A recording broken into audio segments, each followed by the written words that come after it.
Hello guys, இன்னைக்கு நம்ம வீடியோவில் எதை பற்றி பார்க்க போகிறோம்னா பேஸ் ஸ்டாக் மெத்தட்லேயே இன்னொரு சம் எப்படி போடுறது அப்படின்னு தான் பார்க்க போகிறோம். ஓகேவா? ஆல்ரெடி பேஸ் ஸ்டாக் வச்சு ஃபிஃபோவில் ஒன்று லிஃபோவில் ஒன்று போட்டிருக்கோம். இது தேர்ட் மெத்தட். ஓகேவா?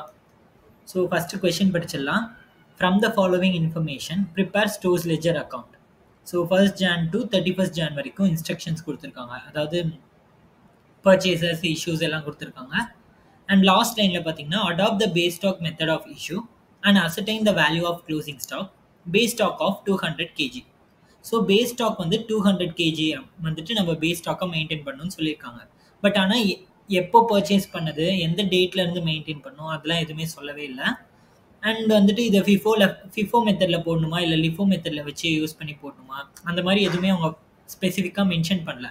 ஸோ அதனால் நம்ம என்ன பண்ண போகிறோன்னா, இந்த 200 பேஸ் ஸ்டாக் இருக்கு இல்லையா, 200 kg, இதை வந்துட்டு 1st Jan பர்ச்சேஸ் பண்ண இந்த 500 kgல தான் மெயின்டைன் பண்ணணும் அப்படின்னு சொல்லி நம்ம ஒரு அசம்ஷன் வச்சுருக்கோம். ஓகேவா? ஸோ இந்த மாதிரி அவங்க எதுவுமே சொல்லலைன்னா நம்மளே அசியூம் பண்ணிக்கணும்.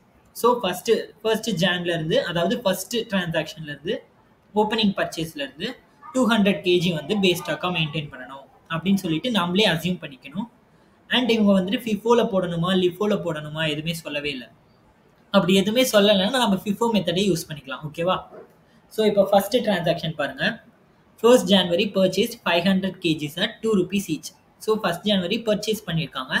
So goods receive note number 500 kg at 2 rupees each, 1000. So அதை போயிட்டு பேலன்ஸில் ரெக்கார்ட் பண்ணிடலாம். 500 kg at 2 rupees, 1000. ஸோ அடுத்த டிரான்சாக்ஷன் பாருங்கள். 10th January purchased 300 kgs at 3 rupees. So 10th January என்ன பண்றாங்க, 300 kgs purchase பண்ணிருக்காங்க. So goods received note number 300 kgs at 3 rupees, 900. இப்போ அக்கௌண்ட்ல எவ்வளவு பேலன்ஸ் இருக்கும்? 500 kgs at 2 rupees, 1000. 300 kgs at 3 rupees, 900. ஓகேவா? அடுத்த டிரான்சாக்ஷன் பாருங்க. 15th January issued 600 kg. So 15th January என்ன பண்ணுறோம், இஷ்யூ பண்ணுறோம். ஸோ எவ்வளோ பேலன்ஸ்? அப்போது ஃபஸ்ட்டு பேலன்ஸ் செக் பண்ணுங்கள். ஃபர்ஸ்ட் டிரான்சாக்ஷனில் 500 இருக்குது, செகண்ட் டிரான்சாக்ஷனில் 200 இருக்குது. ஸோ நம்ம ஆல்ரெடி சொல்லியிருந்தோம் இல்லையா, ஃபர்ஸ்ட் ஜான்வரியில் பர்ச்சேஸ் பண்ண இந்த 500ல் வந்து 200 kg வந்து பேஸ் ஸ்டாக்காக மெயின்டைன் பண்ண போகிறோம். இட்ஸ் அசம்ஷன் அப்படின்னு சொல்லியிருந்தோம். ஸோ அதனால் 500 kgலேருந்து நம்மளால் வெறும் 300 kg மட்டும்தான் இஷ்யூ பண்ண முடியும். பேலன்ஸ் 200 kg வந்துட்டு பேஸ் ஸ்டாக்காக மெயின்டைன் பண்ணணும். ஸோ அதை வந்துட்டு இஷ்யூ பண்ண முடியாது, அதை பேஸ் ஸ்டாக்காக மெயின்டைன் பண்ணுவோம். ஸோ என்ன பண்ண போகிறோன்னா, இப்போ இதை ஃபிஃபோ மெத்தட்னு நம்ம அசியூம் பண்ணியிருக்கோம் இல்லையா. ஸோ அதனால் ஃபஸ்ட்டு டிரான்சாக்ஷன்லேருந்து 300 kg மட்டும் இஷ்யூ பண்ணலாம். பேலன்ஸ் 200 kg வந்துட்டு பேலன்சஸ்லேயே இருக்கும். ஓகேவா?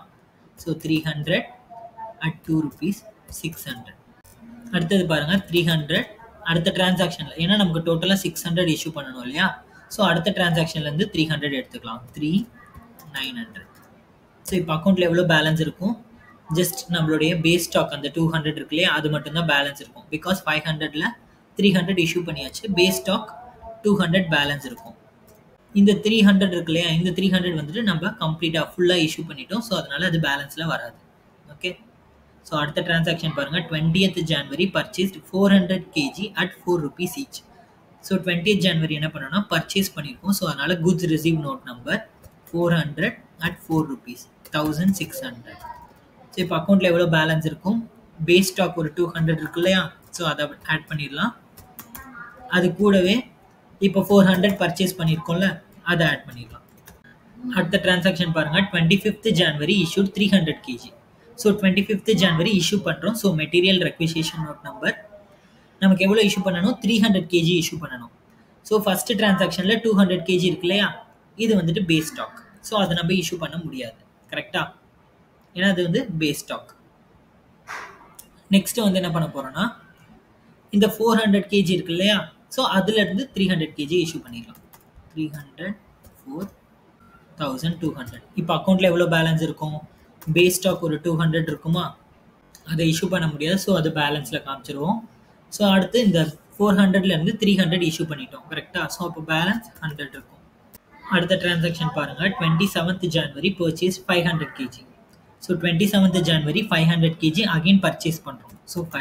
ஸோ அதனால் goods receive note number 500 kg at 3 rupees, 1500. அக்கௌண்ட்டில் எவ்வளோ பேலன்ஸ் இருக்கும்? பேஸ் ஸ்டாக் ஒரு 200 இருக்குமா? அப்புறம் ஒரு 100 செகண்ட் என்ட்ரியில் ஒரு 100 யூனிட்ஸ் பேலன்ஸ் இருக்கா? ஸோ அதையும் ஆட் பண்ணிக்கணும். தென் இப்போ அகைன் புதுசாக பர்ச்சேஸ் பண்ணியிருக்கோம்ல 500 யூனிட்ஸ், அதை வந்துட்டு ஆட் பண்ணிக்கலாம். ஓகே, அடுத்த டிரான்சாக்ஷன் பாருங்கள். 31st January issued 200 kg. So நம்ம 31st January இஷ்யூ பண்ணுறோம். ஸோ அதனால் மெட்டீரியல் ரெக்விசிஷன் நோட் நம்பர் எவ்வளோ இஷ்யூ பண்ணுறோம்? 200 kg இஷ்யூ பண்ணுறோம். ஓகேவா? ஸோ அதை வந்துட்டு இந்த பேஸ் ஸ்டாக்கை இஷ்யூ பண்ண முடியாது. கரெக்டாக? இது வந்துட்டு பேஸ் ஸ்டாக். ஸோ அதனால் அதை இஷ்யூ பண்ண முடியாது. ஸோ அதனால் அதுக்கு அடுத்து செகண்ட் என்ட்ரியில் இருக்குல்ல 100. ஸோ அதை ஃபஸ்ட்டு இஷ்யூ பண்ணிடலாம். 100 4 400. அடுத்தது இன்னும் 100 வேணும் இல்லையா? அதை வந்துட்டு இந்த 500லேருந்து இஷ்யூ பண்ணிடலாம். 100 3 300. ஸோ இப்போ அக்கௌண்ட்டில் எவ்வளோ பேலன்ஸ் இருக்கும்? பேஸ் ஸ்டாக் ஒரு 200 இருக்குமா?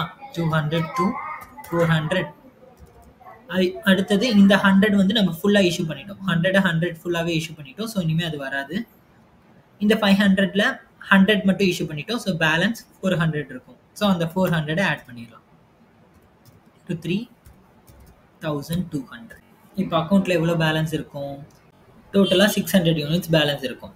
ஸோ இப்போ நம்ம எல்லா டிரான்சாக்ஷன்ஸுமே இஷ்யூ பண்ணிட்டோம். கரெக்டாக? ஸோ இப்போ நம்ம என்ன பண்ண போகிறோம்னா, ஃபைனல் ஸ்டெப்பாக நம்ம வந்து எவ்வளோ க்ளோசிங் ஸ்டாக் இருக்கோ அதை நம்ம வந்துட்டு லாஸ்ட்டில் ஆன்சர் எழுதி காமிக்கணும்.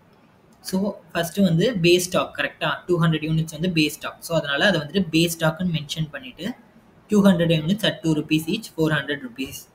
அடுத்தது வந்துட்டு 400, இது வந்துட்டு நார்மல் ஸ்டாக் தான். ஸோ அதனால் பேஸ் ஸ்டாக் மென்ஷன் பண்ண வேண்டாம்.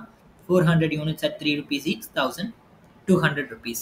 ஓகே, ஸோ இதோட இந்த சம் அவ்வளோதான். ஸோ இதில் ஏதாவது டவுட் இருந்துச்சுன்னா கமெண்ட் செக்ஷனில் கேளுங்க. நம்ம இன்னொரு சம் எப்படி போடுறது அப்படின்றத நெக்ஸ்ட் வீடியோவில் பார்க்கலாம். ஓகே, பாய்.